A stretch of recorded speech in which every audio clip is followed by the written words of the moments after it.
Inilusad ang isang comprehensive safety and transport measures sa mga pantalan sa rehiyon ng Central Visayas ng Philippine Coast Guard District Central Visayas o PCG-7 upang masiguro ang ligtas na pagbiyahe ng mga pasahero sa darating na Semana Santa ngayong taon. Ito ang inihayag ni PCG-7 spokesperson Lieutenant Junior Grade Abel John Lumboy sa eksklusibong panayam nito sa Bombo Radio Cebu, kung saan idinetalye nito na ang kanilang ahensya ay naka-full heightened alert na simula sa darating na linggo, Abril 13 hanggang Abril 20. Dagdag pa nito na isa sa kanilang proactive measures ay ang pag-activate sa kanilang malasakit help desk sa mga pantalan upang tutulong sa pagsa ng mga pasahero. I-deploy na din ang kanilang mga quick response teams na may kagapay ng mga K9 units sa anumang posibilidad sa mga illegal na eksplosibo sa pagsakay sa mga barko.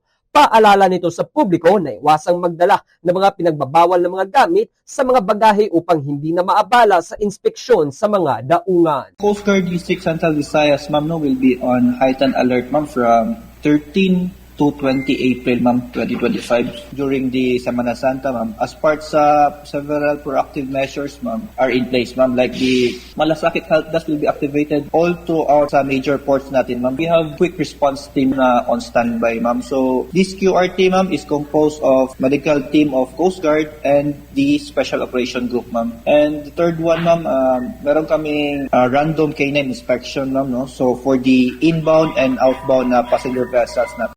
Mula rito, sa lungsod at lalawigan ng Cebu, ako si Bombo Ken Apor. Para sa number 1 and most trusted radio network in the country, Bombo Radio Philippines. Basta Radio, Bombo!